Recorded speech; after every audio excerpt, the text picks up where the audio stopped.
여러분 주부를 참고하실 때 여러분 앞에 귀의 소식 전하겠습니다. 많은 것들이 한 주 사이에 바뀌어서 어색하시죠? 네. 원했던 반응이 안 나왔습니다. 저희가 어제 밤 12시, 새벽 12시 30분까지 좀 미진한 부분들 또 여러 가지 만지고 또 수정했지만 광고가 아직 이렇게 다 타이핑할 수 없을 만큼 좀 여러 가지 요소들이 문제가 있었습니다. 그리고 오늘 설교에 인용 구절이라든가 자료 같은 것은 오늘은 부득불 여러분 앞에 제공이 되지 않습니다. 그러나 다음 주부터는 다 이렇게 원활하게 진행될 수 있도록 하시면 되겠고요.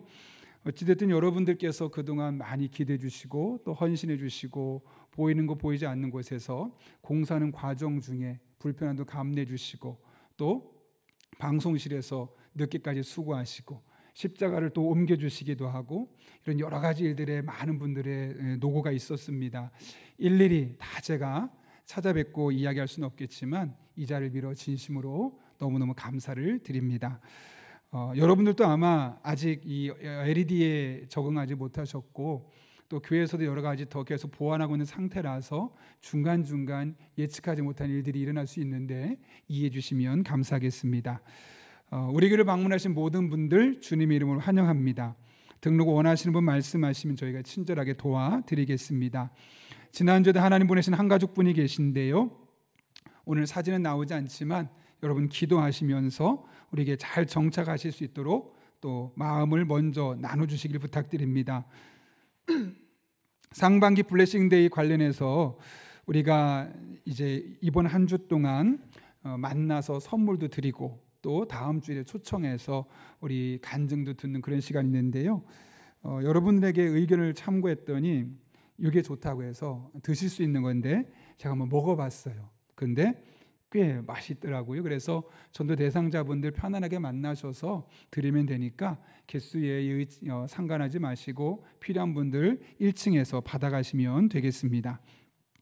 그리고 다음 주엔 꼭 가능하면 여러분 전도 대상자들과 함께 오셔서 또 복음을 들을 수 있는 기회가 열렸으면 좋겠고요. 오늘은 원포인트 예배로서 장년부와 교육부서 모두가 같은 본문을 가지고 말씀을 나누는 시간입니다. 또 가정에 돌아가서는 가정 예배를 드리시면 좋겠습니다. 전교인 새벽기도 안내해드립니다. 후히 주신 하나님을 믿는다면 이란 주제로 일주일 진행됩니다. 좀 시간을 우리가 압축해서 좀 함께 기도하고 은혜를 구하고, 그래서 정말 이번 한 주 동안 야고보서의 말씀이 내 삶에 어떻게 적용되고 어떻게 경험되는지를 여러분이 직접 체험했으면 합니다.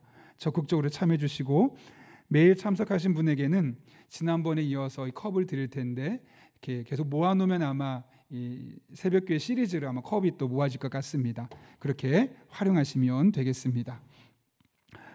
예배위원 교육 안내드립니다. 좀 전에 보셨던 것처럼 예배 순서가 약간 동선이 바뀌었습니다. 그래서 대표기도 하시는 분들, 성경 봉독 하시는 분들, 봉헌하시는 분들은 사무실에 비치된 예배위원 안내문을 꼭 미리 읽어보시고 숙지하셔서 올라가 주시면 되겠습니다. 새벽기도가 끝나는 토요일 날 우리 온교부들 함께 기도하고 또 함께 교제하고 또 청소도 하고 이렇게 시간을 보내려 합니다. 봄 맞이해서 교회를 청소하는 시간이 있으니 전교인 새벽기도하는 토요일 날 오전 7시에 교회를 모이시면 되겠고요. 수요일과 토요일 전교인 새벽기도회 음영부에서 이 LED 운용하는데 좀 함께 동참하길 원하는 분은 방송실로 신청하시면 되겠습니다. 한경희 집사님 가정에서 개업 2주년 감사로 사랑의 성물 드렸습니다. 어려운 이웃을 섬기는 데 사용하도록 하고요. 주보에 얼마에 있는지 양은 표시를 안 하게 되어 있습니다. 그리고 우리 예배위원회에서는 지금 타 교회 한 교회 탐방을 가서 예배 전체를 보고 있는데 또 잘 마치고 올 수 있도록 기도해 주시기를 부탁드립니다. 더 자세한 광고는 주보를 참고해 주시고 우리 함께 기도하고 하나님 말씀 나누겠습니다. 거룩하신 아버지 하나님, 오늘 우리를 주님 전에 불러주시고 함께 예배할 수 있는 은혜 주신 것 진심으로 감사를 드립니다. 말씀을 듣는 시간입니다. 마음의 문을 열어주시고 선포되는 말씀이 되게 해주시는 말씀으로 들려지게 하시고 이 말씀의 은혜와 능력이 한 주간의 삶에 우리를 통해 구체적으로 이 땅에 나타나게 하여 주옵소서. 예수님의 이름으로 기도하옵나이다. 아멘. 우리 한번 웃으면서 앞뒤 좌우에 있는 분에게 이렇게 인사합니다. 힘내세요. 우리들이 있잖아요. 이렇게 한번 인사하겠습니다.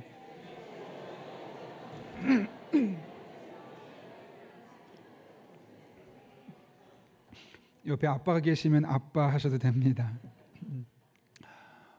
여러분 기도 덕분에 지난 한 주간 기도 주간 잘 보내고 왔는데 그 중에 제가 일부러 좀 짧게 만들어진 간증 영상들을 몇 개 살펴봤습니다. 그 중에 여러분 아마 들어보셨을 거예요. 요즘은 잘 안 나오지만 탤런트 김정화 씨라고 있는데 그녀의 어머니가 어느 날 갑자기 암에 걸립니다. 청천벽력 같은 소리죠. 어머니도 힘들지만 당장 어머니를 많이 의지했던 딸 마음이 크게 무너졌습니다. 근데 신기하게도 자신이 그렇게 힘든 시간을 보내고 있는데 어머니는 한 번도 불평하거나 원망하지 않고 그 시간을 5년을 버텨내고 계셨던 거죠. 예컨대 삼성병원에 다녔는데요. 그날 아침에 가서 체열하고 검사하고 주사 맞으면 오후가 된대요. 그 오랜 시간을 병원에 계시는데 어머님이 이렇게 얘기하는 거예요. 나 너무너무 좋다라고 말하고 아침부터 저녁까지 그렇게 수고하다 보면 저녁에 지칠 수 있거든요. 또 어머니가 웃으면서 야 나는 항암 체질인가 봐. 실제는 아프지만 딸이 힘들어하지 않도록 배려하는 어머니의 모습을 보게 되는 거죠. 그러면서도 항암 치료하는 내내 난 아파 환자야 다 포기할 거야가 아니라 그동안 신앙생활 했던 건 그대로 하는 겁니다. 주일 예배도 나오고 새벽 기도도 나오고 또 교회에서 봉사하던 거 똑같이 봉사하고 이거 내가 해야 할 일이잖아. 내가 하던 일이야. 식당 봉사까지 하는 모습을 계속해서 보이고 있는 겁니다. 그런 순간 문득 그런 어머니의 모습 보면 이런 마음이 들더랍니다. 나만 하나님을 원망하고 있었구나. 엄마는 이 사실을 그대로 다 받아들이고 우리가 그 안에서 믿음으로 하나님 붙들고 살아가고 있구나. 정말 현숙한 믿음은 저런 믿음이겠구나. 나도 어머니 같은 믿음을 가져야겠다라는 마음을 먹은 거죠. 그런데 얼마 뒤에 남편도 암에 걸린 겁니다.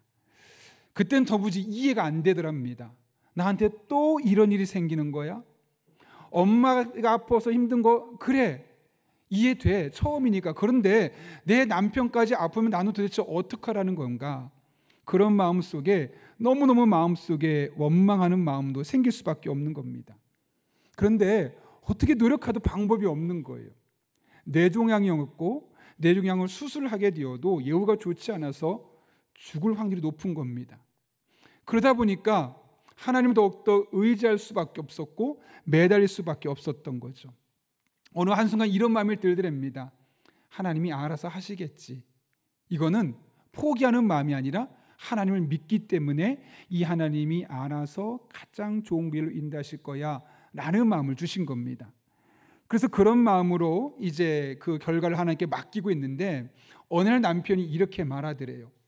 여보, 나나 다른 사람들이나 모든 사람 어차피 다 언젠간 죽지 않느냐. 그런 의미에서는 나도 시한부 인생이고 다른 사람도 시한부 인생인데 우리 굳이 내가 언제 죽느냐 거기에 너무 마음 쓰지 말고 살아있는 동안 어떻게 살아가느냐 여기에 초점을 맞추고 살아갑시다 라고 이야기를 했다는 거예요. 근데 제가 그 이야기 듣고 너무너무 마음이 감동이 되는 거예요. 대부분의 사람들이 이런 힘든 일이 생기면 어떻게 하든가요? 그 닥친 문제를 처리하는데 온 에너지를 다 쏟아버리고 지쳐요. 낙심해요. 무너져요. 그래서 어떤 사람은 경제적인 문제로 힘들어하고 또 건강 문제로 스트레스 받고 인간관계로 좌절하는 것이 우리들의 모습 아니겠습니까? 그런데 돌아보면 이렇게 크고 작은 위협들이 우리에게 밀물처럼 몰려들 때 우리가 해야 할 일은 너무나 자명해요. 무엇이겠습니까? 어떻게 살 것인가? 내가 언제까지 살 수 있지? 이 문제 언제 해결되지? 그런 거 말고 그렇다면 지금 상황에서 내가 무엇을 어떻게 할 것인가를 관심 갖다 보면 어떤 일이 생길까요? 지금 당장 내가 해야 할 일이 보이게 되는 거예요. 그리고 그동안 그 문제에 함몰되어서 가려졌던 그 비밀의 문이 열리기 시작하는 거죠. 오늘 본문은 예수님께서 돌아가실 때가 되었을 때 하셨던 첫 번째 행동입니다. 오늘 본문 1절을 보면 이 사실을 알 수 있어요. 이렇게 기록되어 있습니다.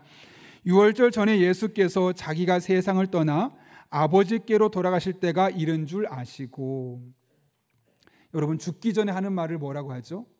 유언이라고 그래요. 유언은 내 인생을 짜내고 짜낸 최고의 엑기스 되는 메시지만 전하죠. 보통 유언이 있다면 유언적인 행동도 있어요. 그 뭐냐면 내가 정말 죽더라도 이 행동만큼은 이 사람이 꼭 잊지 않았으면 좋겠다 라는 행동을 마지막으로 보여줄 때 우린 그것을 유언적인 행동이라고 합니다. 그런 면에서 오늘 예수님의 행동은 유언적인 행동이었고, 예수님 보시기에 제자들이 다른 건 다 잊어버려도 이 행동만큼은 잊어버리지 않았으면 하는 행동을 오늘 보여주고 있었던 겁니다. 그만큼 중요하다는 거죠. 그것이 무엇입니까? 오늘 읽진 않았지만 앞에 있는 13장 4절과 5절 말씀 보면 예수님께서 제자들의 발을 씻어주셨어요. 오늘날 우리는 그 발을 씻어주는 의식을 세족식이라고 불러요.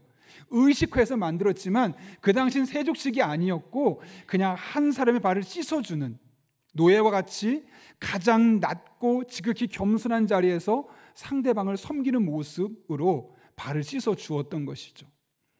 오늘 예수님께서 그 행동을 하고 나서 제자들의 발을 씻기고 난 이후에 하신 말씀이 오늘 12절에 기록되어 있는데 이렇게 기록되어 있어요.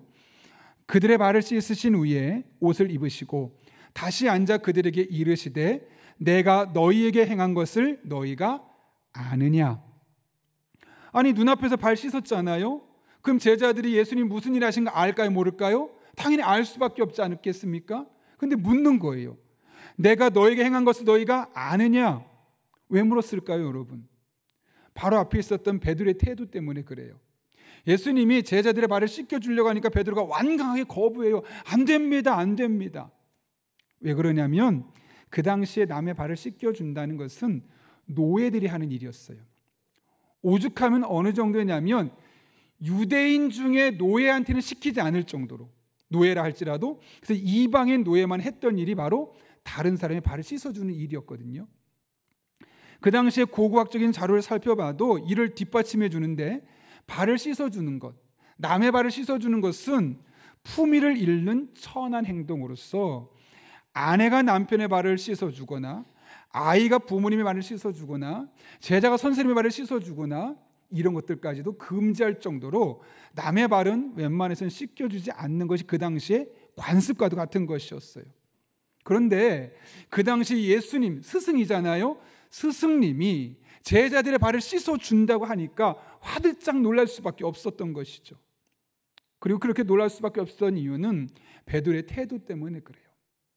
예수님께서 그런 일을 하시면서 왜 우리의 발을 씻어주시려고 하시는 것일까? 그 감춰진 의미를 발견하고 그 감춰진 의미를 찾으려 하기보다는 표면적으로 드러난 어떻게 스승님이 우리의 발을 씻어줄 수 있어? 말도 안 돼. 겉으로 드러나는 행동만 보고 판단했기 때문에 그런 것이죠. 이를 통해 예수님께서 왜 내가 너에게 행한 것을 너희가 아느냐라고 묻는 취지를 알 수 있습니다. 겉으로 드러나는 행동만으로 판단하지 말라는 겁니다. 그 보이는 사실 이면에 흐르고 있는 하나님의 계획, 하나님의 더 큰 섭리를 가지고 그런 일들을 바라보라는 것으로 오늘 말씀을 이렇게 하게 되었던 것이죠. 여러분, 하나님이 하시는 일에는 항상 목적이 있고 이유가 있고 그 분명한 방향성이 존재합니다. 그런데 우리는 어떻게 하든가요? 겉으로 드러난 표현들, 겉으로 드러난 행동들, 겉으로 나타난 사건들에 너무나 집착해서 그 이면에 하나님이 일하고 계심에도 불구하고 그분을 바라보지 못하고 혼란스러워하고 있는 모습이 오늘 저와 여러분의 모습 아닙니까? 그래서 너무 쉽게 좌절하고 너무나 쉽게 원망하고 그래서 슬퍼하기도 하고 포기하지 말아야 할 것에서 포기하는 일들이 우리 안에 생기고 있지는 않습니까? 그러나 생각해 보면 그 안에 잠깐 동안은 감춰져 있지만 마침내 드러날 수밖에 없는 하나님의 놀라운 계획이 있음을 믿는다면 우리는 절대로 그렇게 행동할 수 없는 것이겠죠. 하나님께서 사랑하는 이스라엘 백성을 광야길에 들어가게 하셨어요. 일주일이면 갈 거리를 무려 40년을 걷게 하셨어요. 이스라엘 백성의 입장에서는 이해가 안 되는 거예요. 하나님, 저희 사랑하신다면서요. 아니, 우리의 모든 터전을 다 놓고 지금 이곳까지 왔는데 어떻게 매일매일 광야밖에 없습니까? 먹을 것도 없고 마실 것도 없고 뜨거운 떼약볕에 왜 고생하게 만드시는 겁니까? 도무지 납득할 수가 없습니다.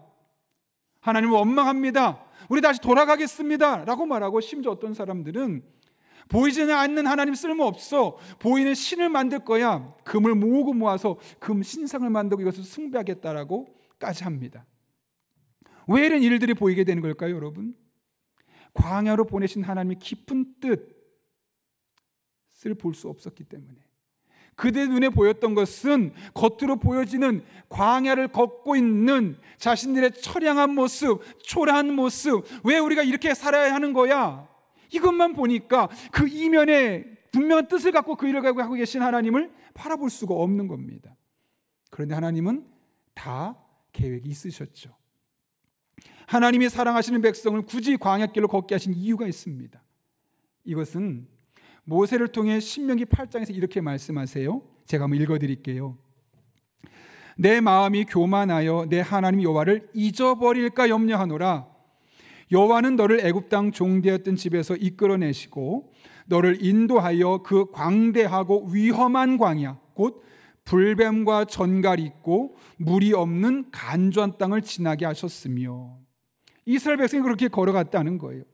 또 너를 단단한 반석에서 물을 내셨으며 내 조상들도 알지 못하던 만나를 광야에서 내게 먹이셨나니 이는 다 너를 낮추시며 너를 시험하사 마침내 내게 복을 주려 하심이었느니라. 이게 하나님의 계획이었던 거예요. 이스라엘 백성은 그냥 광야를 걷고 있는 자신들의 모습만 보았지만 하나님은 그 광야에서 그들을 낮추시고 시험해서 마침내 하나님의 복을 상속받을 만한 사람이 될 수 있도록 하는 계획이 그 안에 있었다는 거죠. 여러분, 이 말씀 왜 하셨을까요? 이미 광야를 지나왔어요. 제 신명기거든요. 이제 애굽 땅에 젖과 꿀이 흐르는 가나안 땅에 들어가기만 하면 되거든요. 그럼 이 말씀은 과거 세대에 했던 거기 때문에 굳이 하지 않으셔도 되는데 왜 이 말씀을 했을까요, 여러분? 1세대는 비록 그렇게 잘못 보고 잘못 판단했다 할지라도 2세대 너희만큼은 겉으로 드러난 현상만으로 판단하고 낙심하고 좌절하고 원망하고 나를 떠나지 말아라. 3세대 너희들만큼은, 아니 이 말씀을 읽고 이 말씀을 듣는 너희들만큼은 절대로 과거에 1세대 조상들이 했던 그 우를 범하지 말라는 취지에서 신명기 말씀을 기록하고 그 이후의 세대를 위해서 이 말씀을 적어놓은 건 아니겠습니까? 그렇다면 여러분, 하나님은 어떤 분이십니까? 우리의 발걸음을 정하실 때 심사숙고하십니다. 대충 하는 것이 아니라 우리 한 사람 한 사람의 길을 이끄실 때 심사숙고합니다. 우리의 수준을 잘 아시는 하나님은 매우 섬세하게 우리가 감당할 수 있을 만한 고난의 길을 통해서 우리를 인도해 주시는 분이죠.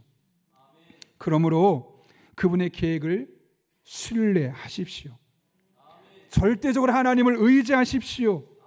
당장 눈에 보이지 않아도 뭐 잡히는 것 없어도 막막해 보여도 하나님 붙들고 나아가십시오. 그러면 하나님이 마침내 보고 주신 은혜를 여러분의 삶을 통해 경험하게 될 것입니다. 몇 번 이야기했는데 제가 가장 좋아하는 5손가락 안에 꼽을 수 있는 찬양곡 중에 하나가 있는데, 하나님은 실수하지 않으신다네라는 찬양이에요. 이런 가사예요. 오늘은 좀 읽기보다는 함께 찬양했으면 좋겠는데 가사가 안 보이죠? 그래도 아시는 분은 함께 저랑 찬양했으면 좋겠습니다.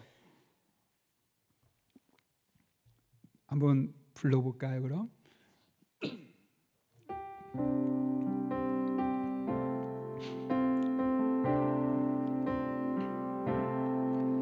내가 걷는 이 길이 굽어도는 수가 있어도 내 심장이 울렁이고 가슴 아파도 내 마음 속으로 여전히 기뻐하는 까닭은 하나님은 실수하지 않으심일세.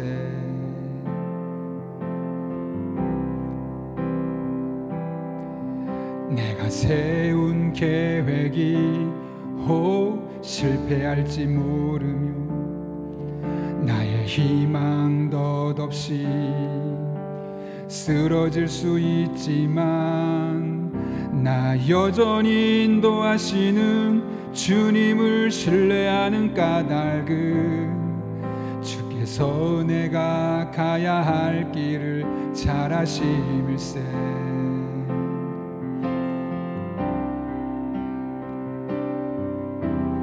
어두운 밤 어둠이 깊어 밤이 다시는 밝지 않을 것 같아 보여도 내 신앙 부여잡고 주님께 모든 것 맡기리니 하나님을 내가 믿음일세.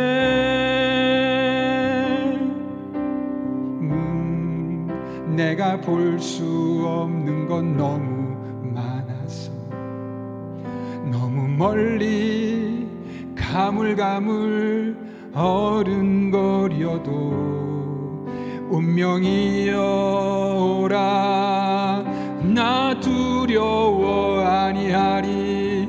만사를 주님께 내어 맡기리. 차츰차츰 한계는 거치고 하나님 지으신 빛이 뚜렷이 보이리라. 가는 길이 온통 어둡게만 보여도 하나님은 실수하지 않으신다네. 차츰 한계는 거치고 하나님 지으신 빛이 뚜렷이 보이리라. 가는 길이 온통 어둡게만 보여도 하나님은 실수하지 않으신다네.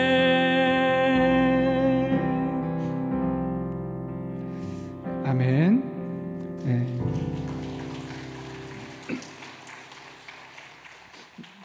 여러분과 함께 부르려고 했었는데 좀 아쉽습니다. 이 찬양은 최용덕 간사님이 작곡했고 직접 노래까지 불렀습니다. 미혼모의 자식으로 태어났습니다. 늘 죽음만을 생각했고 스스로를 살 가치가 없다고 판단했습니다. 학교에서도 넌 찌질이야 라는 말을 들을 수밖에 없을 정도로 늘 어디 가서나 인정받지 못했던 시간을 보냈죠. 그런데 고등학교 2학년 때 친구들의 초청을 위해서 교회를 가게 되었고 2학년 때 세례를 받고 나서 이제 유교 집안에서 처음으로 교회를 다니게 되었던 겁니다. 이제 됐다. 하나님만 잘 믿으면 내 인생에 뭔가 변화가 일어나겠지 싶었지요. 실제로 그가 대학을 졸업하자마자 CCC 회관에서 대구 지역 월요 정기 집회를 시작했습니다. 점점 규모가 소문이 나기 시작했고 많은 사람이 모이기 시작했습니다. 그때는 지금처럼 복사기가 없어서 A4 용지에 종이를 붙이고 직접 손으로 찍어내야 되는 그런 상황이었는데 그렇게 A4 용지 악보를 만들면서 160쪽짜리를 만들었고 그것이 바로 처음 만들어진 찬미예수라는 악보집이었습니다. 찬미예수 300, 찬미예수 400, 찬미예수 1000 그렇게 점점 지역을 넓혀가면서 세계적인 그런 사람으로 쓰임을 받는 시점이 되었습니다. 그러면서 그는 그 당시에 또 다른 일을 시작했는데 25살 나이에 여러분이 잘 알고 있는 낮엔 해처럼 밤엔 달처럼 그 찬양을 작사 작곡했고 나의 힘이 되신 여호와여 그 다음 가서 제자 삼으라 이런 곡들을 25살의 나이에 그가 직접 작사 작곡하게 되었던 겁니다. 한국교회에 이 음반들이 막 널리 퍼지게 되었고 찬양팀을 조직하고 이곳저곳 다니면서 집회하고 간증하고 정말 놀랍게 쓰임받는 겁니다. 인생의 클라이막스 최전성기를 보내고 있는데 갑자기 목소리가 안 나옵니다. 병원 갔더니 수술하고 나서 2-3달 되면 괜찮을 겁니다 라고 했고 실제로 수술을 했는데 6개월이 지나도 목소리가 돌아오지 않는 겁니다. 6개월이 지나도 목소리가 돌아오지 않는다. 여러분 찬양하는 사람이 목소리가 안 나오는 것만큼 절망적이 어디 있겠습니까? 축구 선수 다리 부러진 것과 똑같은 거예요. 배구 선수 팔 잘라진 것과 똑같은 거예요. 아무것도 할 수 없어서 그것을 위임했어요, 다른 사람에게. 그리고 아내와 함께 산에 들어갔어요. 아무것도 할 수 없고 좌절되고 하나님을 붙들고 기도하려고. 근데 그 시간이 6개월인 그 시간이 2년으로 늘어났는데 여전히 아무런 소리가 안 나와요. 소문나기 시작합니다. 아, 그 사람 후담 걸려서 죽었대. 너무너무 원망스러운 거예요. 아니, 하나님, 저한테 그런 노래를 작사 작곡하게 하셨고 또 그런 악보집을 만들 수 있는 재능을 주셨으면 저를 쓰셔야죠.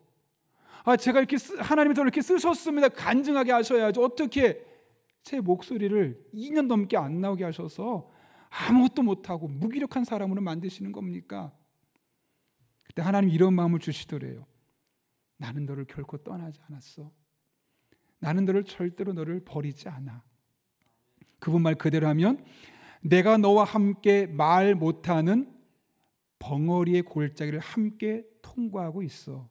이 기간만 지나면 너에게 크게 일할게. 이런 마음을 주셨다는 거예요. 그래서 그날 이후로 기도하면서, 이제는 그동안은 기도하면서 목을 고쳐달라고 했는데 그 기도를 멈춰버렸대요. 그랬더니 무려 6년 동안을 행복한, 그분 말 그대로 벙어리로 6년 동안 아무 말도 못하고 기도 안 했고 하나님이 함께 하신다고 했는데 6년 동안 말을 못하게 지냈던 거예요. 그때 또 다른 일이 생겼어요. 사랑스러운 딸, 16살이면 중3이잖아요. 뇌종양에 걸린 거예요. 내가 세상을 떠났어요. 16살짜리 딸이 뇌종양으로 세상을 떠나고 자기는 6년 동안 말 한마디 못하고, 하나님이 이해가 안 되는 거예요. 하나님, 도대체 제가 어디까지 떨어져야 되는 겁니까? 아니, 저를 떠나지 않는다면서, 버리지 않는다면서 도대체 저보고 어떻게 하라는 겁니까? 막 마음에 울분이 생기고 너무너무 좌절되는 거예요. 그때 우연히 하나의 시를 발견하게 되는데 A.M. 오버튼이라는 목사가 쓴 시예요. 그도 동일한 시점에 아내를 잃고 자녀를 잃고 나서 하나님 앞에 쓴 시가 있어요. 제목이 하나님은 절대 실수하지 않으신다. 그 시를 딱 보는 순간 마치 하나님이 내가 너한테 하는 이야기야 라는 말씀을 들리더래요. 그래서 즉시 그 시에다가 곡을 붙여서 만든 것이 저희가 좀 전에 불렀던 하나님은 실수하지 않으신다네 라는 찬양이죠. 수년 동안 말을 할 수 없었어요. 인생의 최전성기에 나락으로 떨어졌어요. 16살짜리 꽃다운 나이의 딸을 뇌종양으로 먼저 세상을 떠나보냈어요. 하나하나가 다 이해할 수 없는 상황이잖아요. 그런데 그 안에 하나님의 계획이 있고 그 하나님의 계획은 절대로 실수하지 않는다는 것을 그가 믿었기에 그런 절망적인 상황 속에서 이런 곡을 만들어낼 수 있었던 것이죠. 그래서 저는 이 찬양을 볼 때마다 그분 마음이 너무너무 가슴에 와닿아서 절절하게 찬양할 수밖에 없어요. 그런데 이렇게 끝이 아닙니다. 하나님이 정말 그 6년 동안 놀라운 일을 시작하신 것인데 말을 못하니까 할 수 있는 게 뭐냐면 그림 그리는 거잖아요. 이제 찬양 악보를 1년에 600곡, 700곡 그리면서 찬미 500, 찬미 1000, 찬미 1500, 제가 마지막으로 본 책이 찬미 2000까지 계속해서 수많은 악보들을 만들어냈고 그 악보들 통해 이 한국 땅에 복음화를 많이 시켰던 분이 바로 이 귀한 간사님이시죠. 어쩌면 그의 삶에 6년이란 시간 동안 말을 못하는 것이 없었다면, 여전히 말을 할 수 있었다면 이런 작품은 나오지 않았을 거예요. 여전히 딸이 건강했다면 아마 그는 이런 놀라운 일을 해낼 수 없었을 거예요. 이 세상 많은 것들은 겉으로 드러난 것만으로 다 설명할 수 없습니다. 그때 우리가 할 일은 무엇일까요? 그 이면에 여전히 나를 위해 일하고 계시고 나를 위해 움직이고 계신 하나님을 절대적으로 신뢰하는 겁니다. 그 하나님이 보이지 않아요. 그 하나님 느낄 수 없어요. 그 하나님 음성을 들을 수 없어요. 그래도 실수하지 아니하시는 하나님께서 여전히 나의 삶에 간섭하시고 나를 통해 일하고 계시고 나의 그 사건 뒤에서 역사하고 계심을 믿는 것, 이것이 바로 우리 믿음의 사람들이 끝까지 견지해야 할, 붙들어야 할 신앙임을 잊어서는 안 됩니다. 그럴 때 하나님은 우리 한 사람 한 사람에게 마침내 복을 주시는 하나님으로 만나지게 되는 것입니다. 바라기는 여러분에게 이런 영적인 눈이 열려져서 표면적으로 힘든 상황, 어려운 조건들만 보지 마시고 실수하지 않으신 하나님이 여러분을 통해 일하고 계신 것을 목도할 수 있는 그런 분들 될 수 있기를 예수님의 이름으로 축원합니다. 제자들에게 질문하신 예수님은 곧바로 제자들의 발을 씻어주신 궁극적인 목적을 이야기하세요. 14절과 15절 말씀이에요. 이렇게 기록되어 있습니다. 내가 주와 또는 선생이 되어 너희 발을 씻었으니 너희도 서로 발을 씻어주는 것이 옳으니라. 내가 너에게 행한 것 같이 너희도 행하게 하려 본을 보였노라. 예수님은 스승님이세요. 제자들의 발을 씻을 하등의 이유가 없어요. 그런데도 모본을 보이면서 씻어주셨어요. 그러면서 뭐라고 말씀하시냐면 너희도 씻어주는 것이 옳다. 원문 성경 보면 오페일로라는 단어예요. 옳다가 이게 무슨 뜻이냐면 빚졌다, 마땅해야 된다, 의무가 있다, 권면하는 게 아니에요. 씻으면 좋겠다가 아니라 반드시 너희도 똑같이 해라. 내가 스승이지만 종의 모습으로 제자들의 발을 씻기며 섬겼던 것처럼 너희들도 아무리 높은 사람이라도 아무리 많은 걸 가지고 있어도 연약한 자, 아픈 자, 힘든 자들에게 다가서서 그들을 씻어주고 그들을 섬기는 삶을 살아라 라고 말씀하고 있는 것이죠. 이렇게 했을 수밖에 없었던 이유는 그 당시 대부분의 사람이 그렇게 행동하지 않았기 때문에 그래요. 그래서 예수님께서 먼저 모본을 보이시고 뭐라고 말씀하세요? 다시 한번 14절과 15절 보면 이렇게 말합니다. 내가 주와 또는 선생이 되어 너희 발을 씻었으니 너희도 라고 말해요. 너희도 서로 발을 씻어주는 것이 옳으니라. 15절은 내가 너에게 행한 것 같이 너희도 행하게 하려 본을 보였노라. 그러니까 예수님이 그렇게 굳이 발을 씻으신 목적이 뭐예요? 너희도 그렇게 하라는 거예요. 나만 하고 끝나는 것이 아니고 이걸 봤지. 너희도 그렇게 섬겨야 돼. 너희도 그렇게 낮아져야 돼. 너희도 그렇게 겸손하게 어려운 이웃들, 힘든 사람들, 아픈 사람들을 돌보며 그들의 위로자가, 그들의 치료자가 되어줘야 돼 라고 말씀하고 있는 거죠. 얼마 전에 여자 배우죠. 박시은 씨 아십니까? 그분의 신앙 고백을 들었어요. 연애 활동을 시작하면서 소속사가 있거든요. 그런데 소속사가 망하는 거예요. 망하면은 계약을 풀어주면 다른 소속사 계약하면 좋은데 문제가 뭐냐면 안 풀어주는 거예요. 그럼 어떻게 해요? 여전히 이 소속사에 걸려 있으니까 다른 데 계약도 할 수 없는, 그렇게 20대 중반과 후반을 보낼 수밖에 없으면서 너무너무 마음이 힘든 일이 생기는 거죠. 내 인생이 왜 이러지? 너무너무 좌절될 수밖에 없지 않겠습니까? 그러다가 내가 이렇게만 살면 안 되겠다라는 마음에 컴패션 그리고 고아원 같은 데를 찾아다니면서 아무도 사람들이 돌보지 않는 아이들을 돌보기 시작하는 거예요. 찾아가서 그 어려운 아이들에게 내가 먼저 섬기는 거죠. 그러면서 그 안에서 참 자유를 느끼는데 연예인으로서 사인받고 사람들이 박수 쳐주고 할 때 느낄 수 없었던 그런 평안함과 기쁨과 만족감이 그 어린 아이들과 약자들을 돕고 섬기는 그런 섬김의 삶을 통해 그의 마음속에 자리 잡게 된 거예요. 그런 모습을 보면서 많은 사람이 말합니다. 너 상당히 이타적이다. 다른 사람을 많이 배려하고 사랑하는 사람 같다 라고 말하는데 자신은 절대 그런 사람이 아니래요. 늘 내가 중심이었고 나밖에 모르는 사람이고 다른 사람은 관심이 없었다는 거죠. 그런데 그렇게 봉사를 시작하면서 그동안 내가 볼 수 없었던 사람들이 또 있다는 걸 알게 되는 거예요. 주변에는 고아들이 없었거든요. 근데 고아원에 갔더니 고아들이 있는 거예요. 늘 건강한 사람만 보던 사람은 아픈 사람이 보이지 않잖아요. 늘 마음이 평안한 사람은 우울증을 겪은 사람이 보이지 않잖아요. 늘 마음이 기쁜 사람은 공황장애를 겪은 사람이 눈에 보이지 않잖아요. 내가 기쁘니까요. 그런데 그런 사람을 찾아가고 그런 사람들을 만나다 보니까 이 세상에는 내가 알고 있던 사람 말고 또 다른 정말 많은 사람이 힘든 시간을 보내고 있구나를 깨닫게 되는 거예요. 그래서 이제는 나만 즐거우면 됐고 나만 행복하면 됐는데 저 사람들에게도 즐거움을 줘야겠다. 저 아이들도 행복하게 만들어줘야겠다. 관점이 바뀌기 시작한 거예요.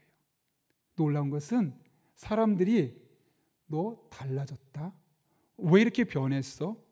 10년 동안 그런 삶을 살면서 이 사람이 먼저 변하게 된 거죠. 그런데 이런 일도 묻더래요. 야, 굳이 왜 그런 일 하니? 왜 이런 일 하는 거야? 막 막는 거예요. 그래서 사람들이 물을 때 내가 훌륭하거나 내가 대단해서 그런 게 한 게 아니라 사실은 우리가 사랑하는 그분이 말씀하시고 그렇게 살라고 말씀하시니까 그렇게 하는 거다. 그러니까 내가 성격이 너무나 좋고 내가 박애 정신이 있어서 사람을 많이 사랑해서 그런 것이 아니라 내 본능은 그렇지 않은데 하나님의 말씀을 그렇게 이야기하시고 그렇게 사는 것이 옳다고 말씀하시니까 그렇게 삶을 살기 시작했다는 거죠. 신기한 것은 그럴 때 다른 어떤 것을 누릴 수 없는 영적인 안녕, 평안함과 기쁨이 그 안에 깊이 자리 잡더라는 거죠. 처음은 어려웠대요. 많은 사람이 반대했어요. 굳이 그렇게까지 뭐하냐? 적당히 해. 그런데 부부가 이제 그런 거예요. 굳이 그렇게까지 해야 된다는 거예요. 왜냐하면 굳이 그렇게 하지 않으면 아무런 일도 일어나지 않으니까. 그렇게 해서 그들이 우리는 굳이 그렇게 하겠다라고 인생의 방향을 정하고 그렇게 섬김의 삶을 실천하며 살아오고 있다는 거죠. 제가 설교를 준비하면서 지난 주간에 참 흥미로운 세금에 대해서 들었어요. 일본 영화 같아요. 일본의 어떤 그 이야기냐면 일본이 어려워지고 있는 거예요. 경제적으로 너무너무 어려워지니까 세금을 더 받아야 되겠다는 거죠. 그래서 무슨 세금을 받냐? 미인세. 예쁜 사람은 세금을 더 받겠다는 거예요. 그래서 조금 예쁘면 5% 받고 조금 더 예쁘면 10% 더 받고 딱 찍어보고 이 사람 많이 예쁘다 20%까지 받고 그런 미인세를 받겠다. 왜냐? 그 영화 스토리만 짧게 보면 이런 거예요. 한 여직원이 실수를 했어요. 그러니까 상사가 막 뭐라고 화를 내고 이거 뭐냐고 보니까 안 예뻐요. 근데 다른 여자 직원이 실수했거든요. 그럴 수 있죠. 어떻게 사람이 완벽해. 다 그런 거야. 그러면서 배워가는 거야. 예쁜 거예요. 그러니까 이걸 보면 사람들이 말하는 거예요. 예쁘다는 것 하나만으로 다른 사람보다 혜택을 받고 살지 않느냐. 사실 연예인도 그렇지 않습니까, 여러분? 연예인들이 특별한 거 많이 하지 않아도 예쁘다는 이유 하나만으로 돈을 더 잘 벌 수 있는 기회도 주어지지 않습니까? 그러니 그 예쁘다는 것은 자신의 노력하지 않아도 일정 부분을 수익을 얻을 수 있으니 그에 대한 세금을 내야 된다라고 말하는 그런 이야기예요. 근데 저는 그걸 보면서 참 마음이 큰 깨달음과 교훈을 얻었어요. 여러분, 그것이 단순히 예쁘고 잘생긴 것만 그럴까요? 공부 잘하는 것, 그 사람 실력일까요? 공부 잘할 수 있는 환경에서 자랐기 때문에 그래요. 부모님이 어려서 책을 많이 읽혀 주었든 아니면 그 주변에 공부 잘하는 사람이 많든 아니면 부모님이 조금 더 지적인 능력이 뛰어난 가정에서 원래 천성적으로 태어나서 그렇든 그건 개인의 노력이 아니거든요. 주어진 거잖아요. 그럼 그 사람은 그것을 가지고 내가 이만큼 노력했어, 내가 이렇게 명문대 나와서 내가 이만큼 돈을 많이 벌었어, 그러니까 이건 다 내 거야라고 말하기보다는 주어진 것이니까 그만큼 베풀고 그만큼 섬겨야 되는 거 아니겠습니까? 건강도 마찬가지입니다, 여러분. 체질적으로 건강한 사람이 있어요. 저희 큰아들처럼 너무 건강해요. 그런 아이들은 체질적으로 몸이 약한 사람들보다 힘이 셀 수 있고 더 많은 일을 해낼 수 있고 공부도 더 집중할 수 있고 돈도 더 잘 많이 벌 수 있는 기회가 주어져요. 왜? 건강하니까요.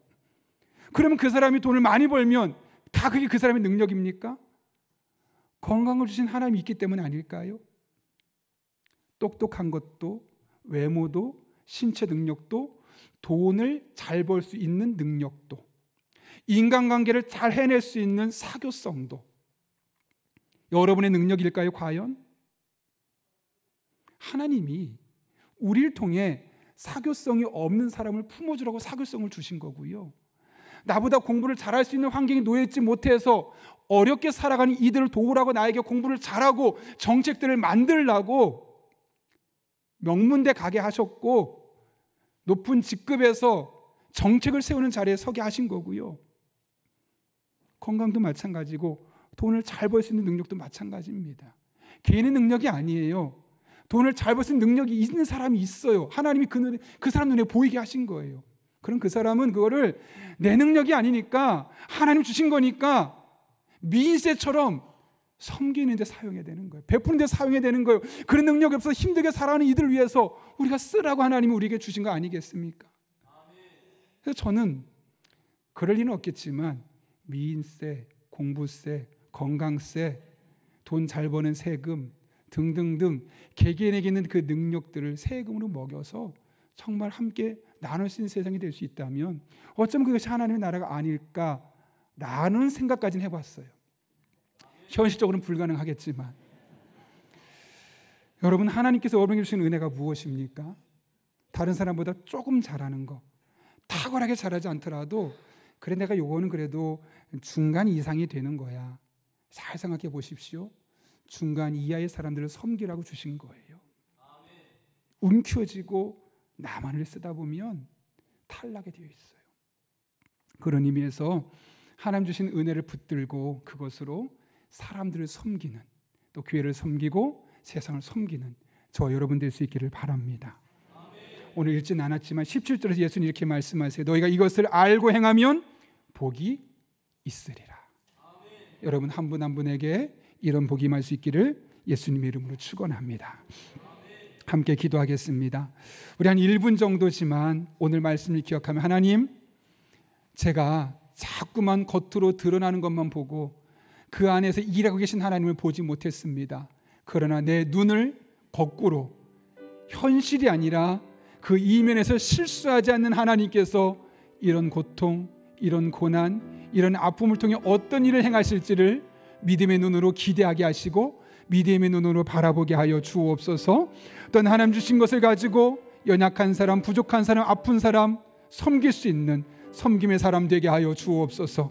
우리 이런 기도 제목 가지고 한 1분 정도입니다. 사모하는 마음으로 함께 기도하겠습니다. 거룩하신 아버지 하나님, 우리가 너무나 환경만 바라봅니다. 겉으로 드러나는 것만 보고 있습니다. 하나님, 그러나 이제 그 이면을 바라보길 원합니다. 하나님께서 원하시는 것, 실수하지 않으신 하나님께서 우리들을 통해 일하고 계신 것을 볼 수 있게 도와주시고 그 하나님 붙들고 그 하나님 의지하며 절대적으로 붙들며 나아갈 때 하나님의 도우심과 하나님의 지혜와 하나님의 인도하심이 우리 성도들의 삶 가운데 날마다 경험되게 하여 주옵소서. 하나님 아버지, 세상에 많은 어려운 사람들이 있습니다. 힘든 시간을 보내고 있는 사람들이 있습니다. 노력해도 안 되는 사람들이 있습니다. 내게 주신 은혜가 있어 그것으로 섬기길 원합니다. 하나님, 보이게 해주시고 무엇을 갖고 있는지 알게 해주시고 적극적으로 열심히 섬기며 나갈 때 하나님의 은혜가, 하나님의 사랑이, 하나님의 축복이 이 땅에 임하게 도와주시고 그렇게 하나님 영광의 온전히 나아갈 수 있는 믿음의 사람들 될 수 있도록 우리 용인응답교회 모든 성도들의 삶 가운데 은혜 위에 은혜를 베풀어 주옵소서. 하나님만을 붙들며 나아갑니다. 주님 인도하여 주옵소서.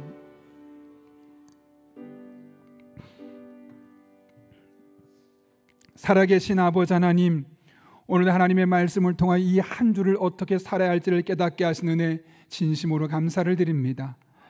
우리가 너무나 겉으로 드러난 현상만에 집중하는 경향을 보입니다. 하나님, 실수하지 아니하신 하나님께서 우리에게 허락하신 것임을 깨닫게 하시고 그 이면에서 여전히 우리를 통해 일하고 계신 하나님을 믿음의 눈으로 볼 수 있는 우리 성도님들 되게 하여 주옵소서. 너희도 이와 같이 하라. 너희도라고 말씀하셨습니다. 예수님께서 낮은 자리에서 섬기셨던 것처럼 우리 또한 주신 은혜와 능력과 지혜를 가지고 그렇지 못한 이들을 적극적으로 섬기며 살아갈 수 있는 하나님의 사람들 되게 하여 주옵소서. 그럴 때 너희가 이것을 알고 행하면 복이 있으리라라는 말씀이 우리 성도들의 삶에 구체적으로 경험되게 하여 주옵소서. 예수님의 이름으로 기도하옵나이다. 아멘.